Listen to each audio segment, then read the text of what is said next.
कोई चिकनी चुपड़ी बात नहीं, सीधी बात। तो सीधी बात ये है कि हमारी ये अर्थ है और इस अर्थ से कुछ दूरी पर एक दूसरी ऑब्जेक्ट है और इनका सेंटर ये है। तो क्या होता है, न्यूटन के लॉ के अकॉर्डिंग ये दोनों चीज़ें एक दूसरे पर फोर्स लगा रही है। तो ये अर्थ इस पर फोर्स लगा रही है, तो ये अर्थ को ई बोल लीजिए, यानी कि ये अर्थ है और ये कोई ऑब्जेक्ट है। ठीक है, ये ऑब्जेक्ट है। तो ये अर्थ इस पर फोर्स लगा रही है, इस फोर्स का नाम क्या रहेगा, एफ। तो ये कहाँ पर लग रहा है, इस ऑब्जेक्ट पर। तो ओ कौन लगा रहा है, अर्थ। तो एफ ओ ई। ये ऑब्जेक्ट भी इस पर इक्वल और अपोजिट फोर्स लगा रही है, सही वाली बात है, एफ। तो ये फोर्स लग रहा है अर्थ पर, कौन लगा रहा है, ऑब्जेक्ट। तो एफ ई ओ। तो ध्यान रख लीजिए, एफ ओ ई, एफ ई ओ, ऐसे करके ये फोर्स के नाम पड़ते हैं।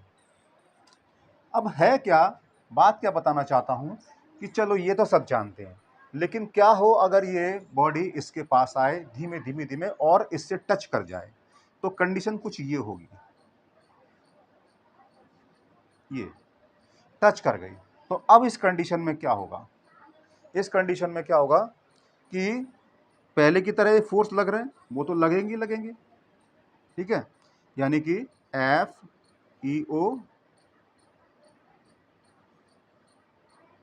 और एफ ओ ई।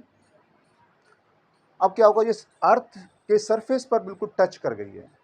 तो अब इस कंडीशन में क्या ये दोनों ही फोर्स रहेंगे कि कुछ और भी फोर्स एक्टिव हो जाएंगे। अब देखिए ये ऑब्जेक्ट रेस्ट में आ गई, तो रेस्ट का मतलब क्या होता है कि ये ऑब्जेक्ट क्या हो गई, मतलब इस पर नेट फोर्स जीरो हो गया। और जब जीरो फोर्स आता है या तो ऑब्जेक्ट रेस्ट में होती है या यूनिफॉर्म मोशन चलती है, तो ये रेस्ट में, इसका मतलब इस पर एक और फोर्स होना चाहिए।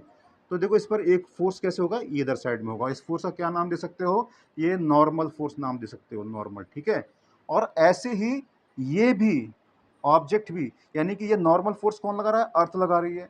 तो ये ऑब्जेक्ट भी इस पर एक फोर्स लगाएगी इधर, तो इसको भी आप, तो ये अर्थ पर लगा है तो अर्थ का नॉर्मल, ये ऑब्जेक्ट पर लगा है तो इसको ऑब्जेक्ट का नॉर्मल बोल दीजिए।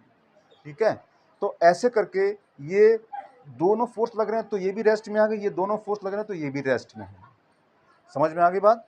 हालांकि जब ये यहाँ पर थी तो ये ऑब्जेक्ट रेस्ट में नहीं थी, तो ये मोशन में थी, इसकी साफ मोशन दिखाई देती है, लेकिन इसकी मोशन दिखाई नहीं देती है क्योंकि इसका मास इसके रेस्पेक्ट में बहुत ज़्यादा है। अगर मैं मास, अर्थ का मास अगर मैं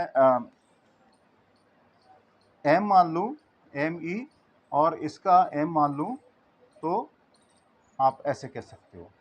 ठीक है, तो इस कंडीशन में क्या होगा कि इसकी स्पीड हमें बिल्कुल भी दिखाई नहीं देगी, नेग्लिजिबल होगी, इसको नेग्लेक्ट कर सकते हैं, बिल्कुल हटा सकते हैं। तो ये स्टूडेंट्स को काफ़ी प्रॉब्लम आती है समझने में। तो मैं समझता हूँ कि आपको समझ में आया होगा। अगर इसको समझ में आ गया है तो इसको लाइक, सब्सक्राइब और शेयर जरूर करिए।